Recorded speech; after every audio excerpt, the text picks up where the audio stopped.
तीन भुवन में सार वीतराग विज्ञानता, शिव स्वरूप शिवकार, नमहु त्रयोग संहारिके। मनुशक्ति के दुख, गर्भनिवास तथा प्रसवकाल के दुख छंद 14-15। जननी उदर वस्यो नव मास, अंग सकुचते पाई त्रास, निकसत जे दुख पाए घोर, तिनको कहत न आवे और। जननी उदर वस्यो नवमास, अंग सकुचते पायो त्रास, निकसत जे दुख पाए घोर, तिनको कहत न आवे और। 14। जननी माता के उदर पेट में वस्यो रहा 9 मास 9 महीने तक, अंग शरीर सकुचते सिकोड़कर रहने से, त्रास दुख निकसत निकलते समय, जे जो घोर भयंकर, तिनको उन दुखों को कहत कहने से न आवे नहीं आ सकता। और अंत मनुशक्ति में भी ये जीव 9 महीने तक माता के पेट में रहा, वहां शरीर को सिकोड़कर रहने से तीव्र वेदना सहन की, जिसका वर्णन नहीं किया जा सकता। 14।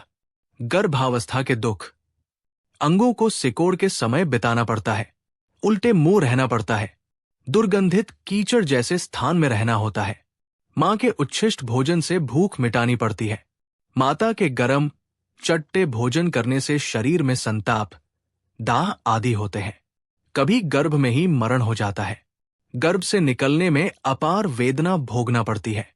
मनुष्य भव की प्राप्ति को आचार्यों ने इस प्रकार अत्यंत कठिन बतलाया है, जिस प्रकार कि बालू के समुद्र में गिरी हुई हीरा की कणी को पुनः प्राप्त करना।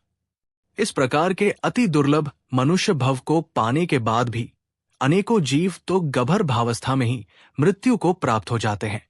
गर्भ से निकलकर दुख, अत्यंत भूख प्यास की वेदना, बताने की शक्ति का अभाव, अनेक प्रकार के रोगों से युक्त, लोगों के द्वारा खिलौने जैसा व्यवहार, मनुशक्ति में बाल, युवा और वृद्धावस्था के दुख। बालपने में ज्ञान न लयो, तरुण समय तरुणी रत रयो, अर्ध मृतक सम बूढ़ापनो, कैसे रूप लखे आपनो।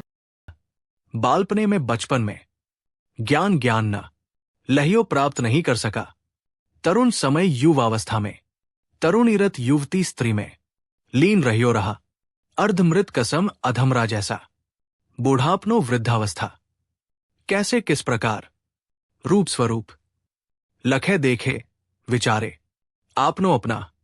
मनुशक्ति में भी ये जीव बाल्यावस्था में विशेष ज्ञान प्राप्त नहीं कर पाया, यवनावस्था में स्त्री के मोह, विषय भोग में भूला रहा, वृद्धावस्था में अधमरा जैसा पड़ा रहा।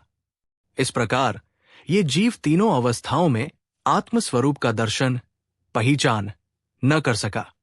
मनुष्य जीवन की 3 अवस्थाएं, बचपन, जवानी, बुढ़ापा, मनुष्य गति के दुख, भूख प्यास संबंधी दुख, पढ़ाई संबंधी दुख, घर परिवार कुटुंब संबंधी दुख, शरीर के रोग आदि के दुख, इष्ट का बिछुड़ना, अनिष्ट का मिलना के दुख, समाज परिवार में उपेक्षा के दुख, निर्धनता संबंधी दुख, व्यापार नौकरी संबंधी दुख, मानसिक दुख, बाल्यावस्था और यौवनावस्था के दुख।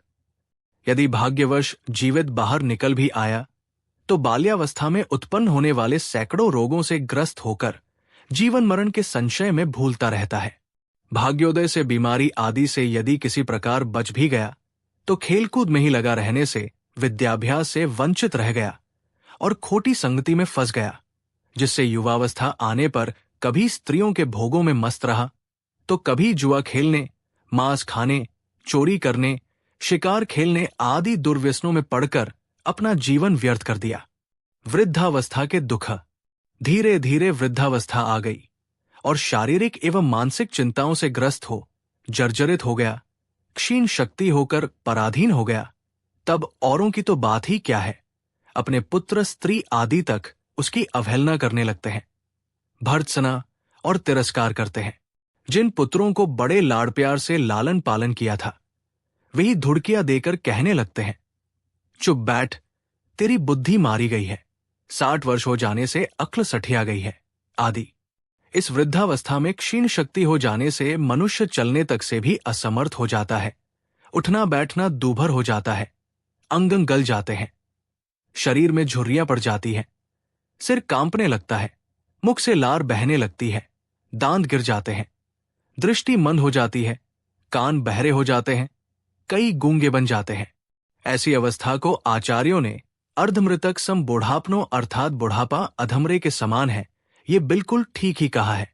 सारांश: जब मनुष्य पर्याय के तीनों अवस्था की ये दशा है, तब ग्रंथकार अत्यंत दो प्रकट करते हुए कहते हैं कि फिर ये जीव अपनी आत्मा का यथार्थ स्वरूप कैसे देख सकता है, अर्थात कभी नहीं।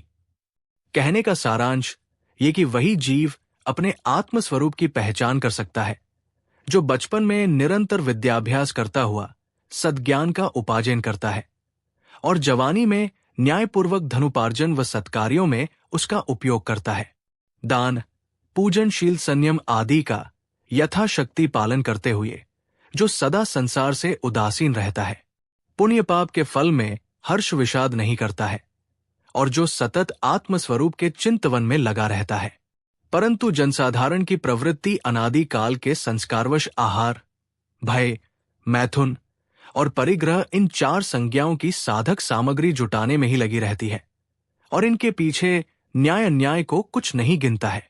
अपनी स्वार्थमयी वासनाओं को पूरा करने के लिए दूसरों के धन का अपहरण करता है, झूठ बोलता है, पराई बहु बेटियों के साथ दुराचरण करता है और समय आने पर दूसरे का गला काटने से भी नहीं चूकता।